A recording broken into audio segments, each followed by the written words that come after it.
আরে ওয়াও, কত সুন্দর রক্ত। আব্বে দাঁড়াও, এমন রক্ত আমি কখনো খাইনি। তোমার গায়ে রক্ত তো অনেক মজা লাগে, একদম রসগোল্লার মতো। আব্বে সালা, তুই আমার রসগোল্লা রক্ত কই পাইলি? মিষ্টি মিষ্টি কথা বলে তুই আমার রক্ত খাচ্ছিস। আমার কাছে তো একটাও টাকা নেই, আমি রক্ত কই থেকে আনবো? আরে ভাই, আমার কাছে একটা বুদ্ধি আছে। আমি অন্যজনের শরীর থেকে রক্ত এনে তোমাকে দিব, তুমি সেটা বিক্রি করে অনেক টাকা পাবে। তার বদল তোমার শরীর থেকে একটু রক্ত খেতে দিবে আমাকে। আব্বে সালা, এটা তো দারুণ বুদ্ধি। ঠিক আছে তাহলে। ভাই ভাই, এই দেখো আমি রক্ত এনেছি। দাও দাও, এখন তোমার রক্ত খেতে দাও।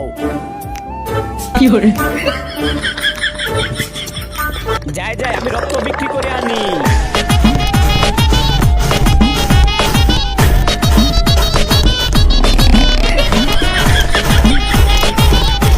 ইয়ে, 10,000 টাকা পেয়েছি। ভাই ভাই, এই দেখো আরেক প্যাক রক্ত এনেছি।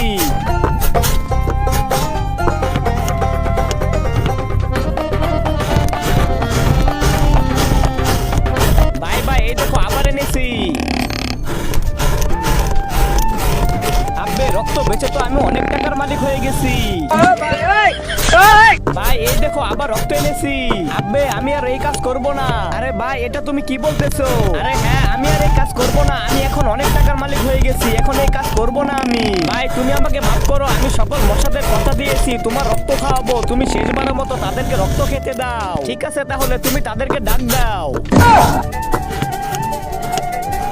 আব্বে, এতগুলা মশা? হ্যাঁ ভাই, ঠিক আছে, আসো তোমরা। তার আগে আজকে দেখবো তুমি কি মন্দির ঘরটিকে বেশি ভালোবেসে থাকো নাকি আল্লাহর ঘরটিকে বেশি ভালোবেসে থাকো। যদি তুমি আল্লাহর ঘরটিকে বেশি ভালোবেসে থাকো তাহলে এই ভিডিওতে একটা লাইক দিয়ে চ্যানেলটি সাবস্ক্রাইব করে দিবে। আর যদি মন্দির ঘরটিকে ভালোবেসে থাকো তাহলে কিচ্ছু করার দরকার নেই, আর কমেন্টে লিখে দাও আই লাভ ইউ আল্লাহ।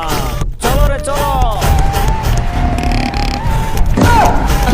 শালা, আমাদের সাথে বেইমানি করো। দেখ কি বানিয়ে দিয়েছি। No, no, no, no.